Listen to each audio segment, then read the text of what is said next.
Hey guys, so today I'm going to quickly take you through how to use MyFitnessPal to measure, track and make sure you're eating according to your goals.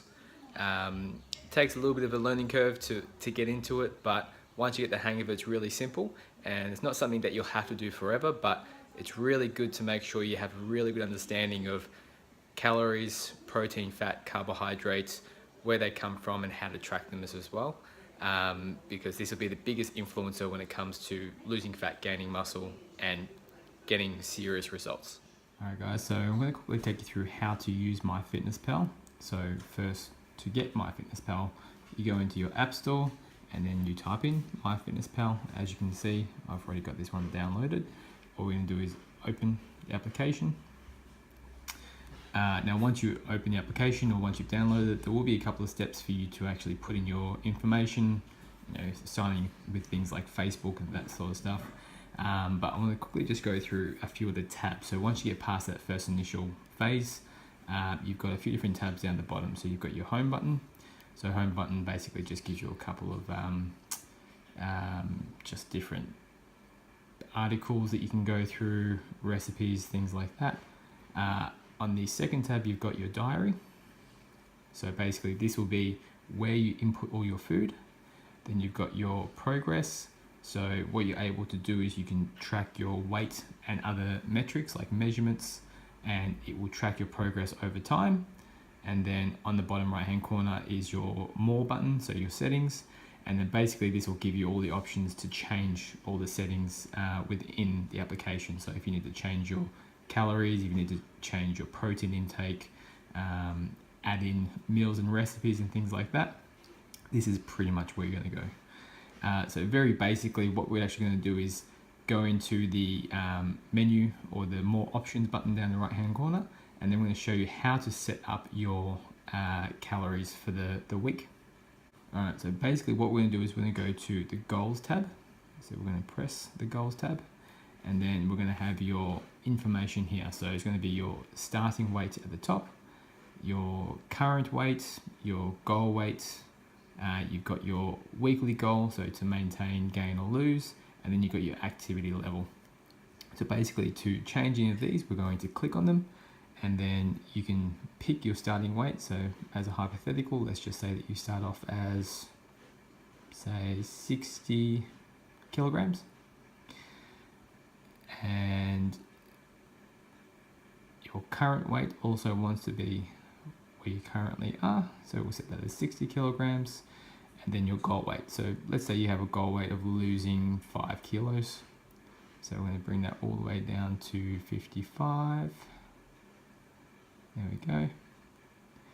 And then the weekly goal on how much you want to lose per week. Now this is going to be very individual, depends on sort of where you're starting from, your body fat percentage. A lot of things need to be taken into consideration, but just as a nice easy gauge, let's say we're going to lose half a kilo per week. And we're going to activate that, yes, and we're going to set your activity level. So this is outside of the gym, how active you are. So if you're pretty much sitting down all day, you're going to be not very active. If you do a little bit of walking, so you walk your dog maybe once a day, you might be lightly active. If you do somewhat of a standing job, you'll be active. And if you're on your feet all day, like, a bartender or something like that, a laborer, you'd be very active. For the majority of people, you're going to be not very active. Okay. Now, underneath here, we have your calories and your macronutrient goals.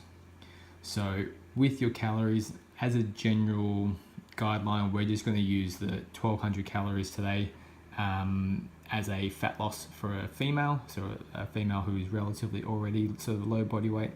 Now you've got your 3 macronutrients, so you've got your carbohydrates, your protein, and then your fat. And then on the right hand side here, you've got the percentages. Now the percentages here aren't so much important as the amounts of grams in protein, carbs, and fat. So basically, unless you have the paid version of this, the only way you can adjust here in your goals for the day is by adjusting the percentages. But you just generally want to set this up so it's as close to your specific macros as you can get. So for example, protein intake, I would generally recommend that everyone, if you're weight training, you want to be aiming for 1.8 grams per kilogram of body weight. So if you're a 60 kilogram person and then you're currently weight training, you can change the protein intake over here. So your protein intake is going to be about probably just a little bit less than 120 grams. So see how there's a big jump between 105 and 120. As long as you match it in your MyFitnessPal, once you actually measure everything and it comes out to be between 110 to 120, that's fine. You don't need to stress over it too much.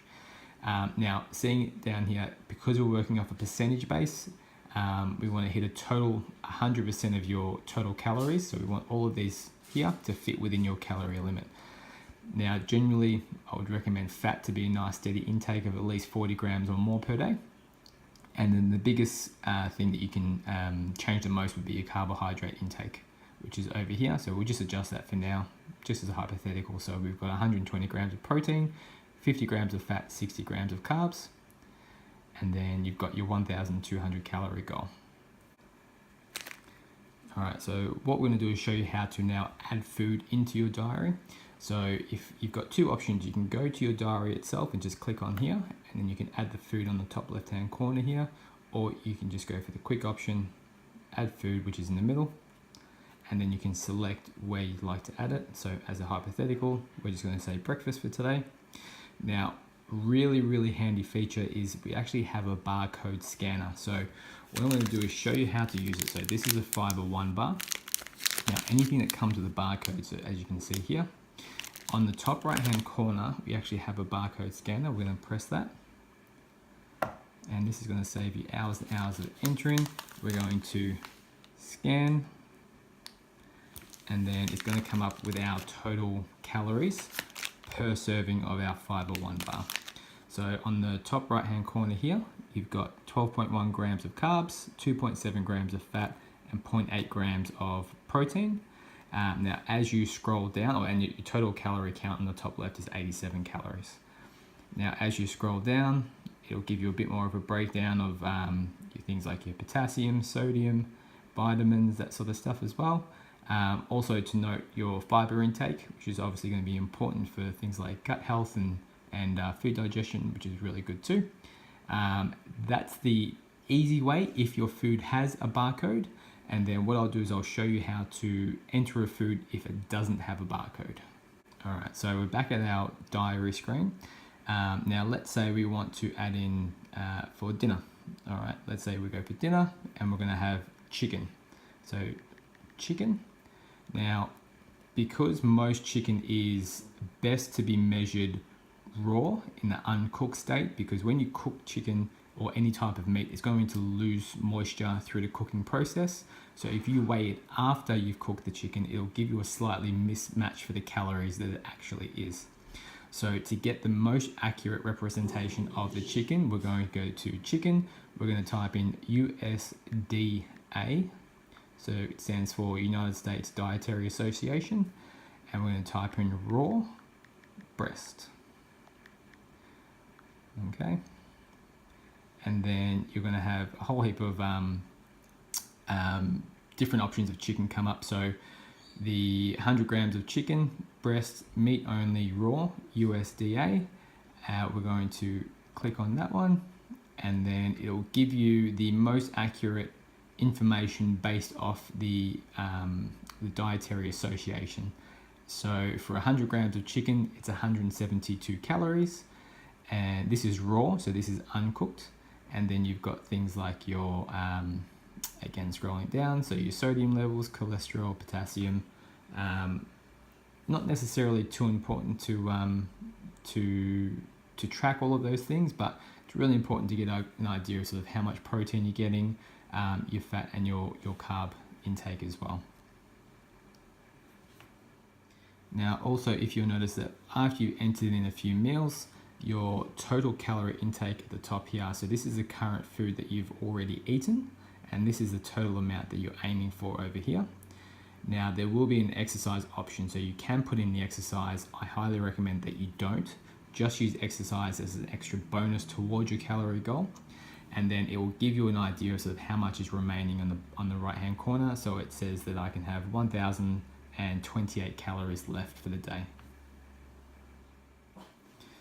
Now, what's really handy with this as well, guys, is if you decide that you're going to have a meal out, or it's a standardized restaurant, so hypothetically, let's just say McDonald's, it's really easy to track that sort of food as well. So even though you can't necessarily measure it and weigh it yourself, a lot of the foods have to be measured to specific standards, which means that most places will contain the same amount of calories. So, all right, as an example, let's say that tonight you're going to have dinner, and let's say, just for argument's sake, it's going to be McDonald's. You type in McDonald's. Let's say you want a Big Mac. And it helps if I can spell it. And we type in Oz because it's going to be an Australia standardized Big Mac. It can vary depending on where you're from. And we have here one Big Mac, McDonald's, one burger, 493 calories. And then it will give you the breakdown. So what I really want you to take home from this is you can also go out and enjoy meals and eat out with your family, not necessarily McDonald's, but as long as you're getting very close to the calories that you're actually eating, it gives you a bit of leeway so you can still go out, be social, eat foods from time to time that you wouldn't necessarily include in your diet and call them healthy, but you can still lose weight, lose fat, gain muscle, just by being smart and proactively tracking your calories before you go out and eat or indulge in McDonald's, instead of just saying to yourself that I've had McDonald's, there goes the rest of my diet for the week. Now, also another small tip as well, guys, is if you scroll down to the very bottom of the page, you're going to have your nutritional bar button. So we're going to click on here. And then what this will do, it will give you a tally of the total calorie intake for the day, and it also gives you a total protein, carbohydrate, fiber, sugar, fat intake as well. So depending on the foods that you eat, let's say that you're having breakfast, lunch and dinner, it gives you a breakdown per meal, and then at the end of the day you can come in and actually see exactly how many grams of protein that you have, how many grams of carbohydrates that you have, fiber, sugar, fat and so forth. And then if you find that you're slightly under, you can find out exactly where you need to add in what macronutrient. So if you're low on protein, you can supplement with a protein shake. If you're a bit lower on your carbohydrate intake, you might have something small that's full of carbohydrates. And if you know your fiber intake is low, you might say have a piece of fruit. So it's just another way to be more accurate with your nutrition and just making sure that you're getting basically everything that you need out of your diet. So there you have it, guys. Really quick and easy how to use MyFitnessPal, how to track your food accurately so you know exactly what goes in, and that's going to be the biggest influence when it comes to your results. Fat loss, if that's your primary goal, which is fat loss, and also making sure you're getting adequate nutrients and protein in your overall diet, and then this way you can adjust bits and pieces here and there, instead of just saying that dieting doesn't work, because it's always going to be a calories in, calories out game, no matter what anyone says. All right, thanks for watching.